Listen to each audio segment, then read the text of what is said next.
Olá, meus queridos amigos, meus amados irmãos, aqui Pastor Sinésio e o seu canal. Eu escutei você falando, a palavra responde.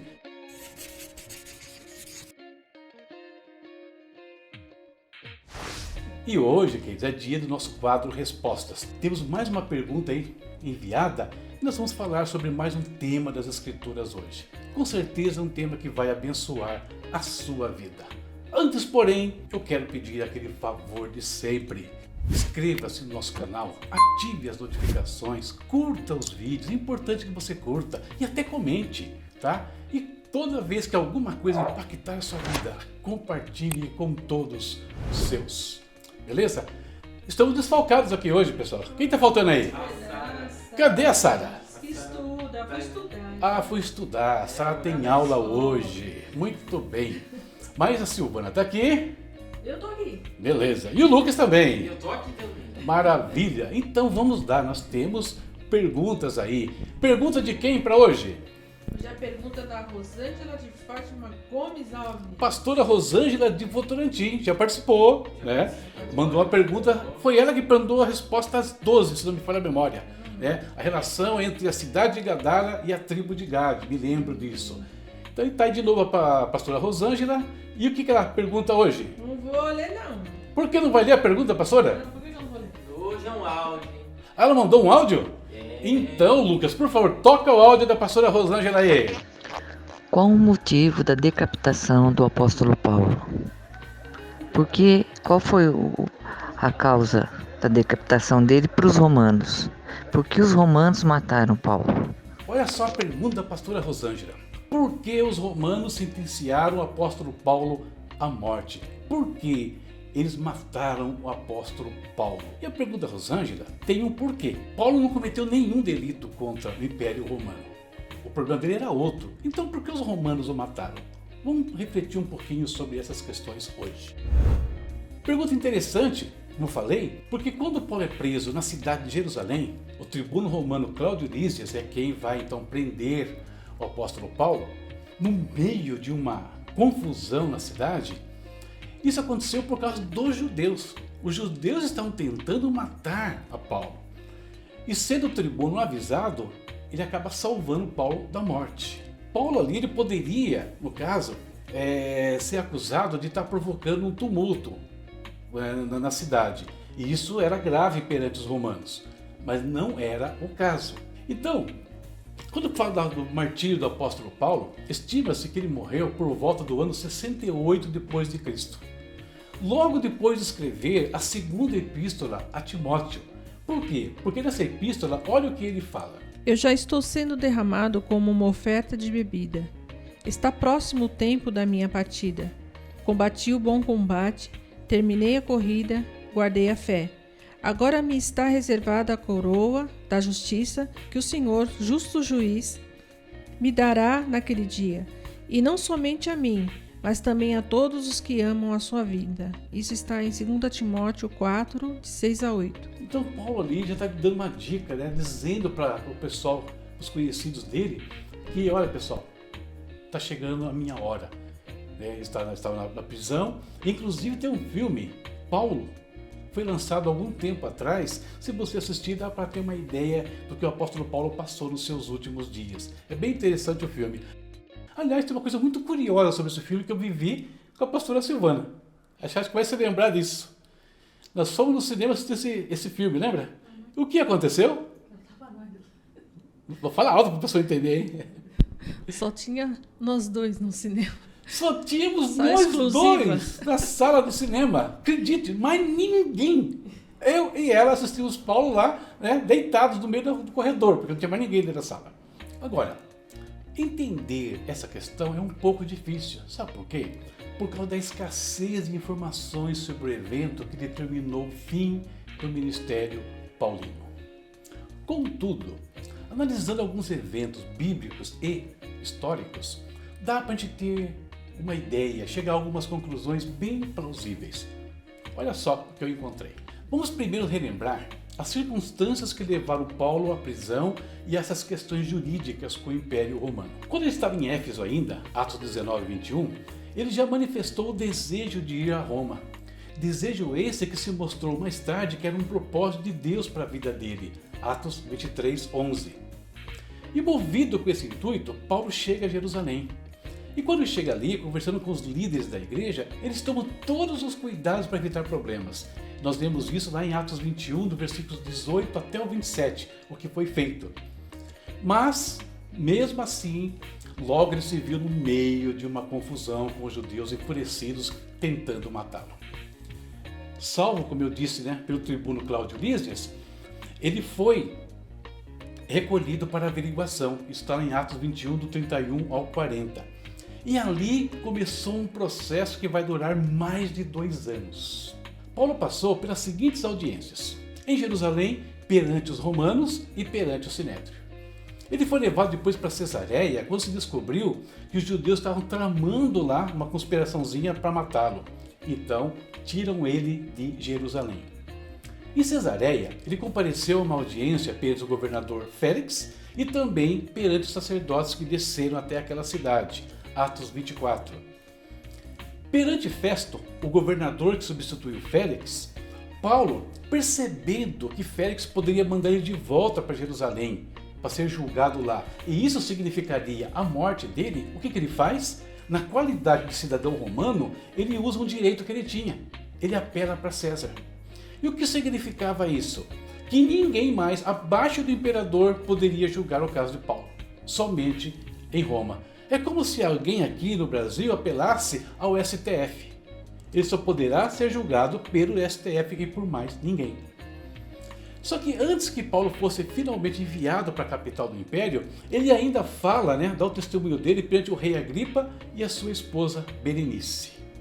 Estou resumindo aqui a história toda para vocês. Ao longo desse processo, nós temos alguns elementos que podem nos ajudar a entender o final trágico que acabou acontecendo com esse homem de Deus. Vamos ver que eventos são esses. Fica claro na narrativa que os crimes, abre aspas aqui, crimes, do apóstolo Paulo, eram nenhum. Paulo não cometeu nenhum crime contra os judeus e muito menos contra os romanos. O que levou ele a ser recolhido pelo tribuno, primeiro foi para salvar a vida dele e também porque aparentemente ele estava causando um tumulto ali, porque mais tarde vai ver que não era bem assim. Agora, para a gente entender bem o processo de Paulo, nós vamos comparar o processo de Paulo com o processo de Jesus, o julgamento de Jesus. Porque aí vai evidenciar algumas coisas na prática dos romanos. Vamos começar vendo o veredito que foi dado a Jesus Cristo por Pilatos. Olha o que Pilatos conclui acerca de Jesus.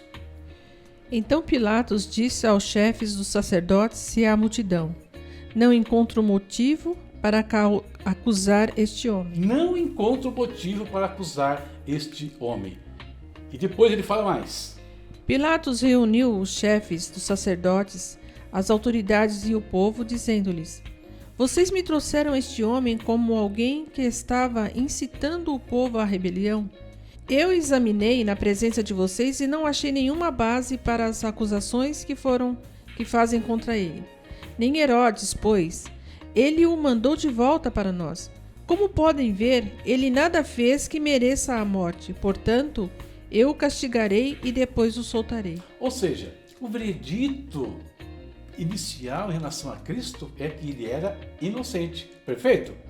Ok. Vamos ver agora no caso de Paulo. Decorrido todo o processo que eu falei com vocês, que durou mais de 2 anos aproximadamente, quando Paulo é apresentado ao rei Agripa e a sua esposa, Festo, o governador, olha como ele faz a introdução do caso de Paulo perante o rei Agripa. Leia, por favor. Então Festo disse: ó rei Agripa e todos os senhores aqui presentes conosco, vejam este homem. Toda a comunidade judaica me fez petições a respeito dele em Jerusalém e aqui em Cesareia, gritando que ele não deveria mais viver.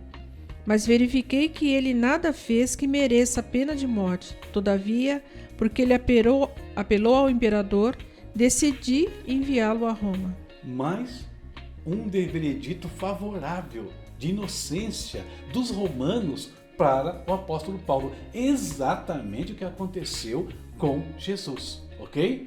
Vamos continuar. Então fica evidente que nem Paulo e nem Jesus tinham feito qualquer coisa contra a lei romana. Mas então por que eles condenaram tanto um quanto o outro? Nós não vamos analisar aqui o processo de Jesus, né? Estamos vendo só o caso de Paulo. Por quê? Aí de novo nós vamos comparar algumas situações em relação a Jesus e em relação a Paulo. Olha só. No caso de Jesus, vejam as motivações de Pilatos. Desejando agradar a multidão, Pilatos soltou-lhes Barrabás, mandou açoitar Jesus e o entregou para ser crucificado. Desejando agradar a multidão. Presta bem atenção nesse detalhe. No caso de Paulo, o governador Félix poderia ter resolvido o problema. No entanto, olha o comportamento de Félix. Vários dias depois, Félix veio com Drusila, sua mulher, que era judia, mandou chamar Paulo e o ouviu falar sobre a fé em Jesus Cristo.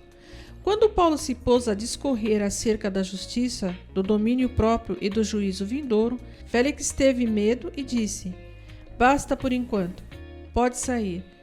Quando achar conveniente, mandarei chamá-lo de novo." Mas não para por aí. Olha o que ele continua, o que o texto fala ainda. Ao mesmo tempo, esperava que Paulo lhe oferecesse algum dinheiro, pelo que mandava buscá-lo frequentemente e conversava com ele.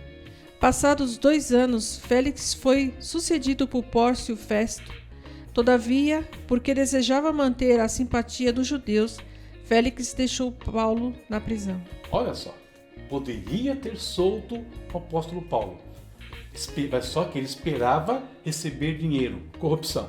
Porque desejava manter a simpatia dos judeus, o mesmo caso de Jesus, exatamente o mesmo comportamento. Portanto, essas duas situações revelam o caráter dos governantes romanos, jogo político e corrupção. Essas duas coisas impediram e tiveram papel preponderante no julgamento de Jesus e de Paulo. Tá? Influenciaram todo o processo. E tem mais um caso que eu gostaria de citar para vocês ainda. A morte de Tiago, o irmão de João. Olha como ela aconteceu. Nessa ocasião, o rei Herodes prendeu alguns que pertenciam à igreja, com a intenção de maltratá-los, e mandou matar à espada Tiago, irmão de João, vendo que isso agradava aos judeus. Prosseguiu prendendo também Pedro durante a festa dos pães sem fermento. Prendeu alguns da igreja, mandou matar o apóstolo Tiago, vendo que isso agradava aos judeus. Percebe? É igualzinho aos romanos. Então o comportamento dos romanos e dos seus prepostos ali, que Herodes era um preposto romano, eram iguais. Jogo político, jogo de interesses, né? A gente percebe. E tem outra questão que precisa analisar antes de concluir esse processo aqui. As perseguições romanas. Os romanos, eles não perseguiam a igreja de maneira uniforme, não. E o mesmo em relação aos judeus. As perseguições eram pontuais, ora aconteciam, ora não aconteciam. E o que determinavam essas perseguições? A vontade de um governante, uma situação em particular. Somente isso, não havia nenhuma outra questão que motivasse a perseguição a um ou outro. Então isso também é importante levar em conta aqui. O governante, a cabeça dele. Portanto, sabendo que o apóstolo Paulo nada fez contra os romanos, nada que justificasse a sua condenação, que as acusações feitas pelos judeus lá em Jerusalém não chegaram a Roma, conforme nós vemos em Atos 28, versículos 20 e 21. A única possibilidade que nos resta é a condenação por causa da política ambígua e por conta da corrupção dos governadores romanos. Eles não precisavam, meus queridos, de nada para condenar a Paulo ou qualquer outro cidadão. Bastava que isso lhes conviesse de alguma forma. Ou seja, a morte do apóstolo Paulo em algum momento foi interessante para os governantes romanos. E aí eles o usaram como bode expiatório. Não tem outra justificativa, infelizmente. O que nós vemos no Império Romano no passado é muito o que nós vemos nos governos dos dias de hoje. De novo, infelizmente. Bom, Mais uma pergunta aqui respondida. Espero que atenda os seus anseios, pastora Rosângela, e que Deus abençoe a sua vida e a vida de todos vocês que estão aqui conosco. E nos abençoe também, por favor, ore por nós, interceda por esse ministério, mas também não deixe de se inscrever no canal, de ativar as notificações, de compartilhar os vídeos e tudo isso que nos ajuda a crescer. Até a próxima, se Deus quiser. Tchau, tchau.